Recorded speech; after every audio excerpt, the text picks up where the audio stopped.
Hello everybody in another video of academic task 1 preparation. Today students we are going to solve line graph. So as you can see, line graph is in front of you where the graph below shows the total value of export and the value of fuel, food, manufactured goods exported by one country from 2000 to 2005, right? So we have data from 2000 to 2005 and the export value is in $1,000,000, right? और अब हमारे पास दो line graphs हैं. बेशक इन्होंने लिखा है value of fuel exports, पहले ग्राफ के अंदर इन्होंने लिखा है value of fuel exports, but that is actually the total value of export. Got that? So don't be confused.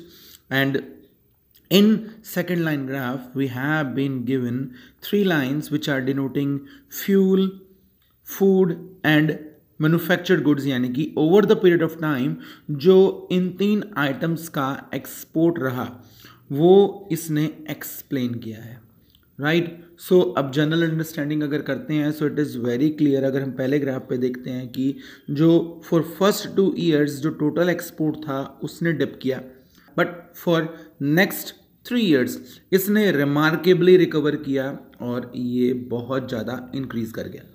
On the other hand अगर हम सेकेंड जो लाइन ग्राफ को देखते हैं, so if we talk about export for fuel जिसने कि with passage of time decline ही किया है, राइट? एंड फर्दर अगर हम बात करते हैं मैन्युफैक्चर्ड गुड्स की, सो दीज हैव फ्लक्चुएटेड, इसमें कोई इतनी वाली बात नहीं रही. And then further if we are talking about export of food products, so over the period of time more or less इसने अपने आप को कांस्टेंट यानी कि स्टेबल मेंटेन किया है, राइट? अब यहाँ पर एक चीज़ देखने वाली है कि एक जो मैं क्वेश्चन आपसे पूछना चाहता हूँ वो ये कि फिर भी अगर नेट एक्सपोर्ट बढ़ रहा है वो किस वजह से बढ़ रहा है.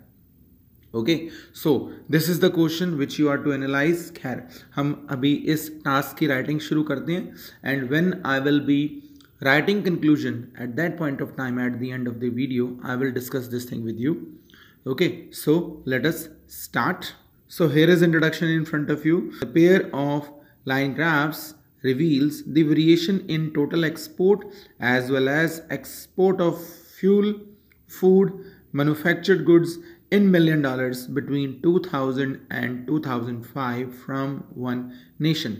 So एक nation से जो export हुआ उसकी यहाँ पर बात की गई है. अब आगे चलते हैं, ठीक है? सो क्लियर कट हमने यहाँ पर इंट्रोडक्शन के अंदर जो तीन बातें यहाँ पर एक्सप्लेन की हैं. फर्स्ट इज कि यहाँ पर वेरिएशन आ रही है टोटल एक्सपोर्ट और साथ के साथ export of fuel, food and manufactured goods, number 1. Number 2, हमने क्लियरली डाटा मेंशन किया है, राइट, कि जो मिलियंस ऑफ डॉलर्स के अंदर एक्सपोर्ट हुआ था. एंड थर्डली हमने टाइम भी मेंशन किया है that is between 2000 and 2005, right? आपको अपनी हर इंट्रोडक्शन के अंदर ये 3 पॉइंट्स कवर करने हैं.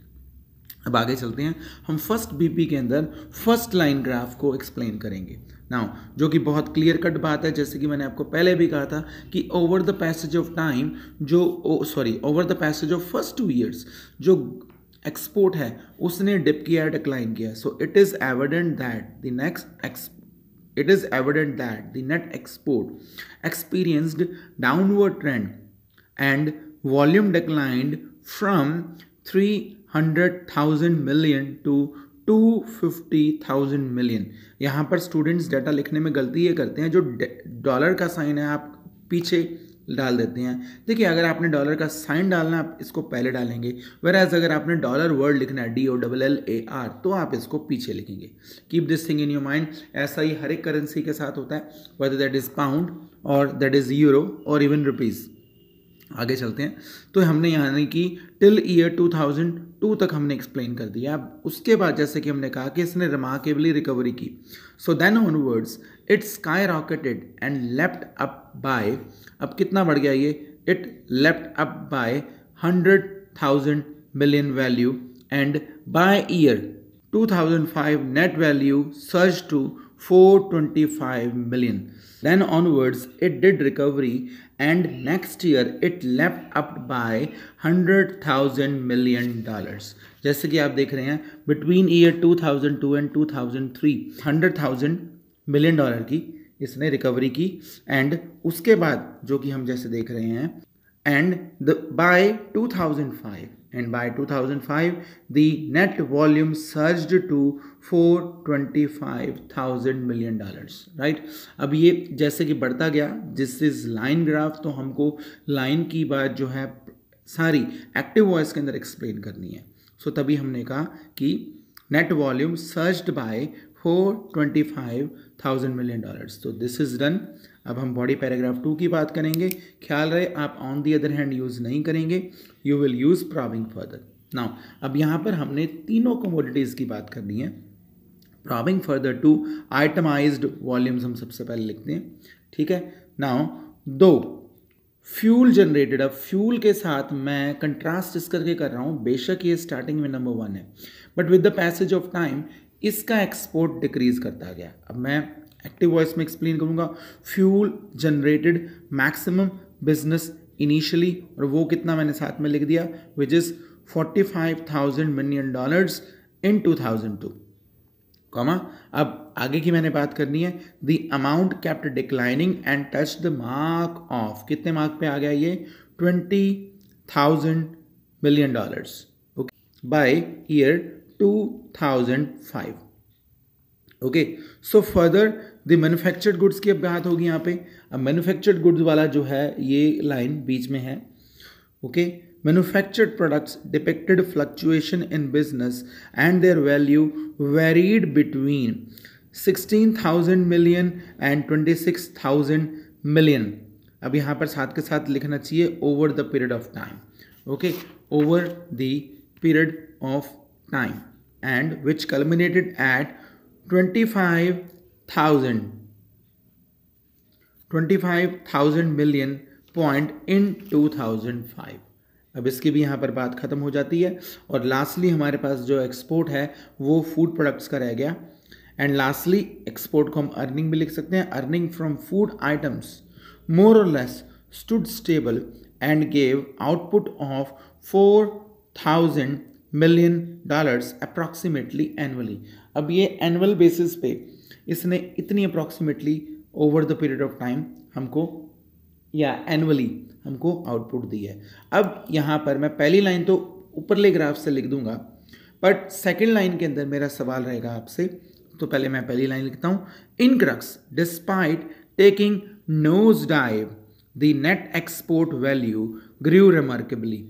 ठीक है, उसने रिमार्केबली ग्रू कर लिया. अब जो मेरी दूसरी लाइन है कंक्लूजन की, इसके अंदर आपके लिए सवाल है.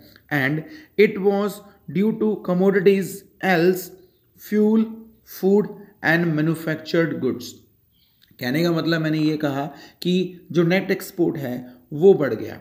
अब यहाँ पर मैं ऐसा क्यों लिख रहा हूँ कि it was due to commodities else fuel food and manufactured products.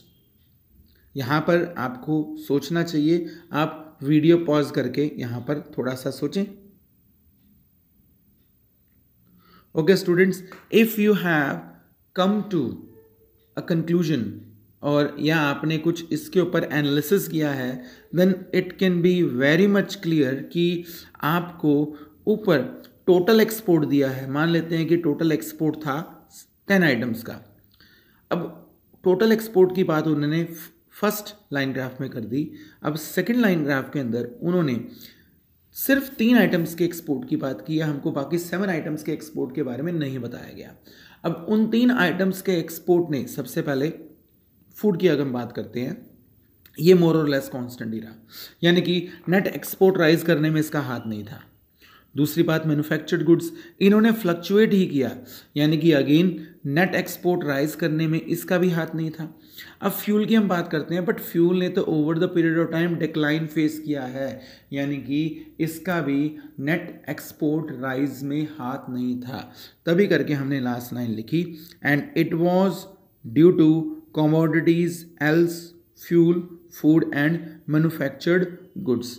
जिसकी वजह से कि जो हमारा net export value grew remarkably, right. So I would always say students कि आप एनालिसिस डालिए अपनी कंक्लूजन के अंदर, और ऐसा भी कोई हार्ड एंड फास्ट रूल नहीं है कि हमको इमीडिएटली इंट्रोडक्शन के बाद ही कंक्लूजन लिखनी होती है। इट्स अप टू यू, आप कंक्लूजन एंड में भी लिख सकते हैं, right. So this is end of this video and I hope this video was really very informational and educational to you guys. Bye bye.